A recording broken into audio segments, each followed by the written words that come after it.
6월 10일 새벽 예배를 시작하겠습니다. 사도신경으로 우리의 신앙을 고백하시겠습니다. 나는 전능하신 아버지 하나님, 천지의 창조주를 믿습니다. 나는 그의 유일하신 아들, 우리 주 예수 그리스도를 믿습니다. 그는 성령으로 잉태되어 동정녀 마리아에게서 나시고 본디오 빌라도에게 고난을 받아 십자가에 못 박혀 죽으시고 장사된 지 사흘 만에 죽은 자 가운데서 다시 살아나셨으며 하늘에 오르시어 전능하신 아버지 하나님 우편에 앉아 계시다가 거기로부터 살아있는 자와 죽은 자를 심판하러 오십니다. 나는 성령을 믿으며 거룩한 공교회와 성도의 교제와 죄를 용서받는 것과 몸의 부활과 영생을 믿습니다. 아멘. 다 함께 찬송가 195장 찬송하시겠습니다.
오늘 우리에게 주시는 하나님의 말씀은 사도행전 18장 24절에서 19장 7절까지입니다.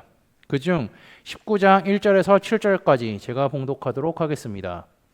아볼로가 고린도에 있을 때에 바울이 윗지방으로 다녀 에베소에 와서 어떤 제자들을 만나 이르되 너희가 믿을 때에 성령을 받았느냐? 이르되 아니라 우리는 성령이 계심도 듣지 못하였노라.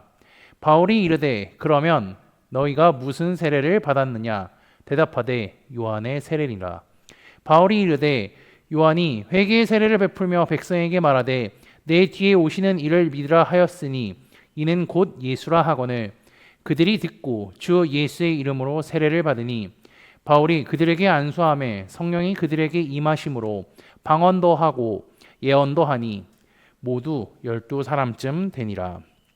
아멘. 사도행전의 저자인 누가는요, 바울이 갈라디아와 부르기아를 돌면서 제자들의 믿음을 굳게 했다는 이야기를 하면서 3차 전도 여행의 시작을 알립니다. 오늘 본문의 장소는요, 에베소로 시선이 향합니다. 우선 먼저 아볼로를 만난 것은요, 본격적인 에베소 사역을 위한 예비적 사건입니다. 그는 알렉산드리아 출신입니다. 24절에는 그에 대한 설명이 있죠. 언변이 좋고 성경에 능통한 사람입니다. 여기서 언변이 좋다는 것은요, 단순히 말재주가 좋다는 것만 뜻하는 것이 아니라 교육을 잘 받았다고 또 얘기할 수 있습니다.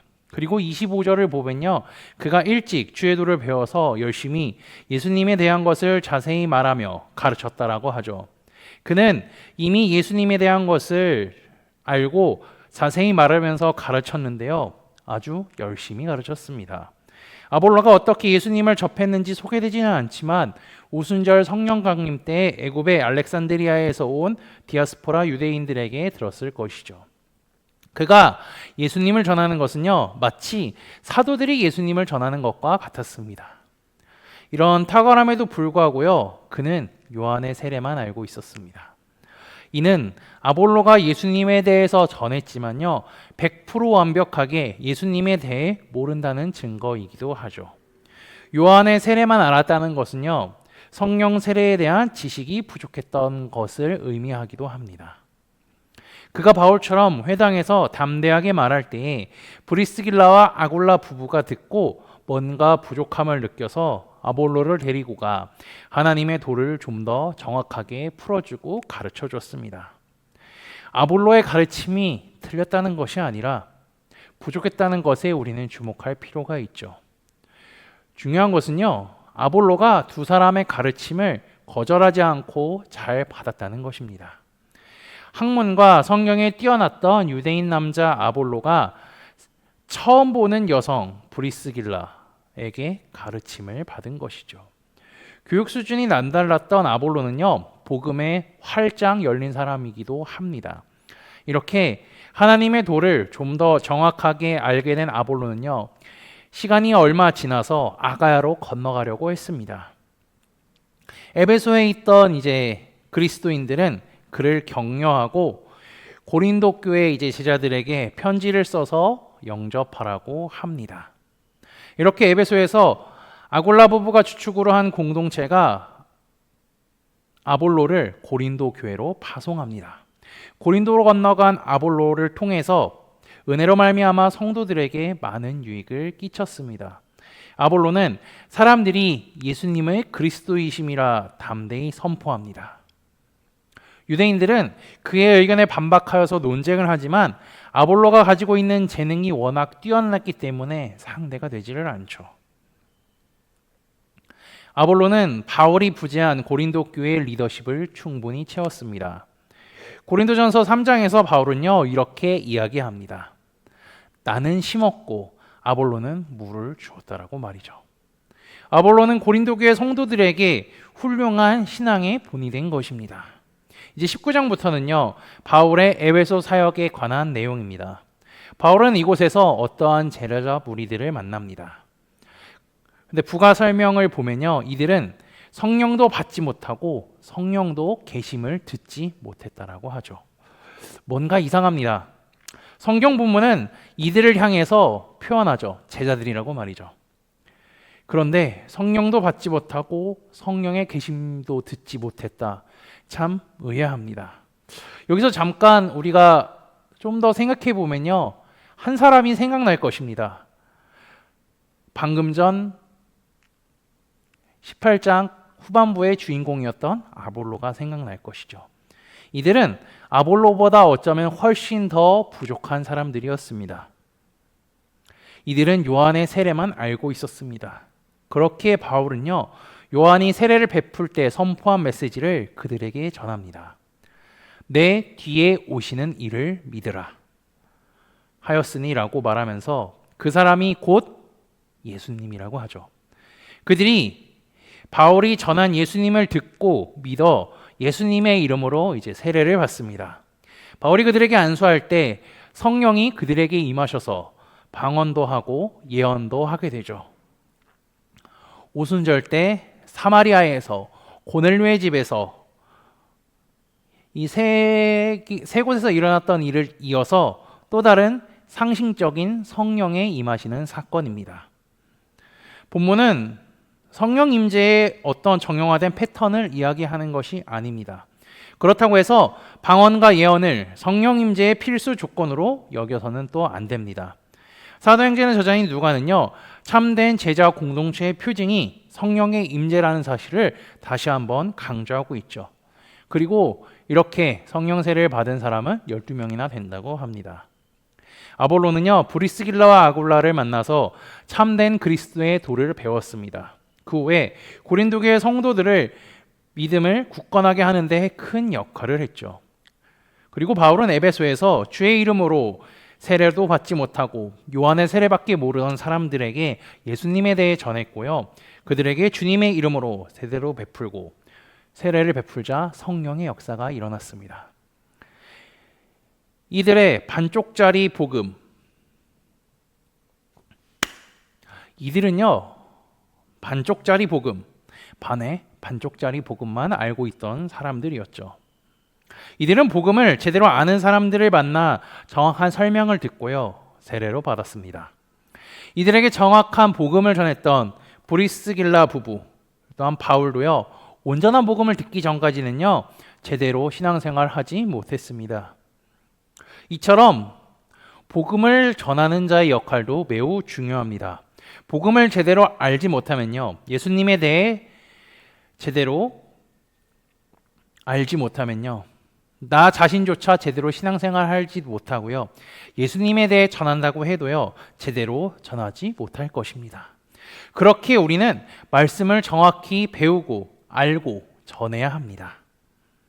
그렇게 제대로 알고요 전하게 되면요, 우리가 전하는 복음을 듣는 사람도 제대로 알고 정확하게 듣고 믿게 될 것입니다. 오늘도 주님을 올바로 알기에 힘쓰고 말씀을 읽고 배우기를 노력할 뿐 아니라 올바르게 전하는 코너스톤 믿음의 형제자매들이 되시기를 주님의 이름으로 축복합니다. 다 함께 찬송가 502장 찬양하시겠습니다.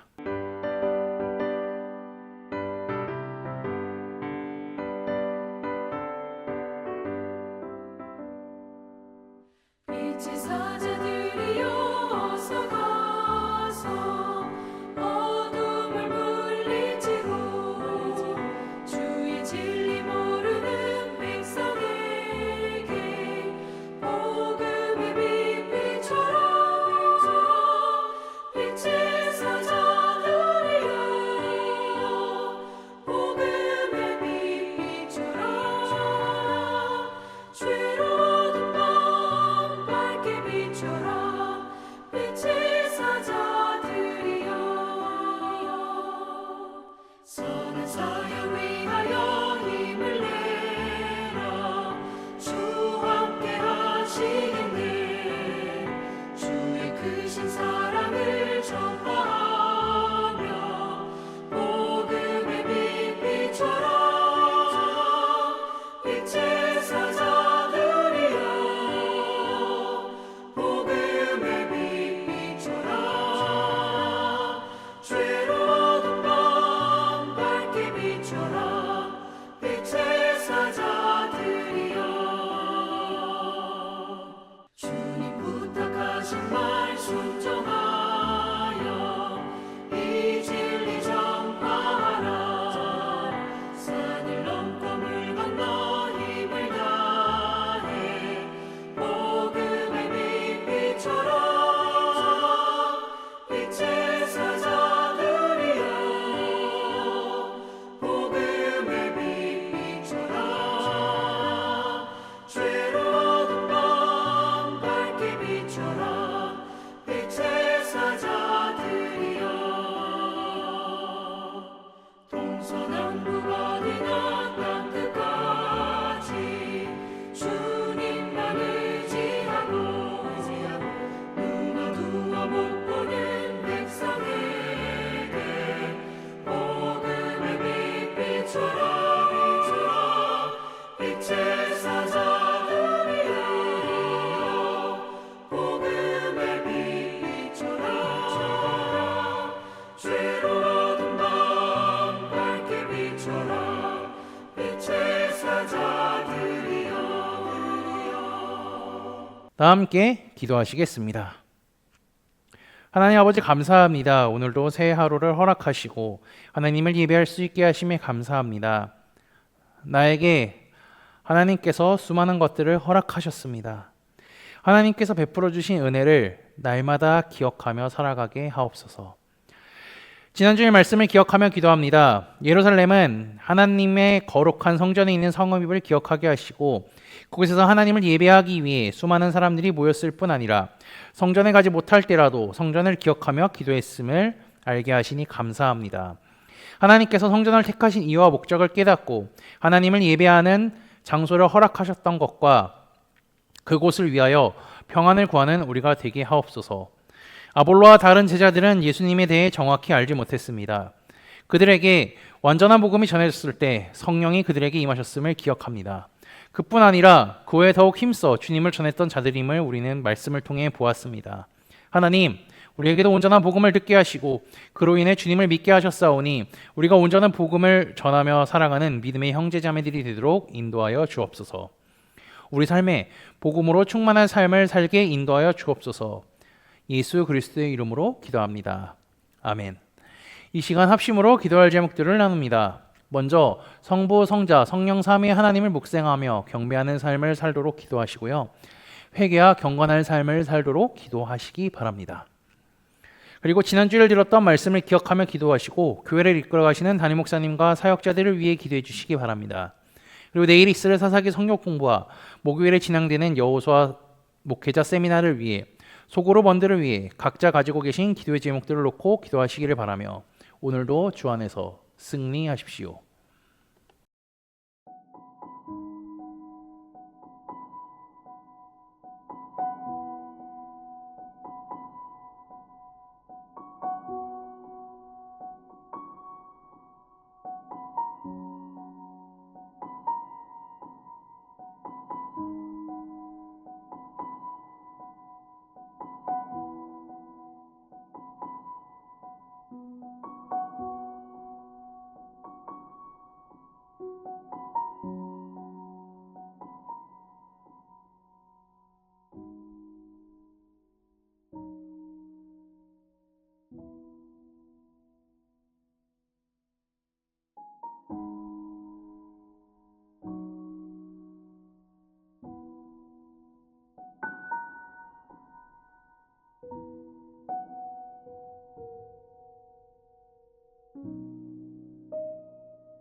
빛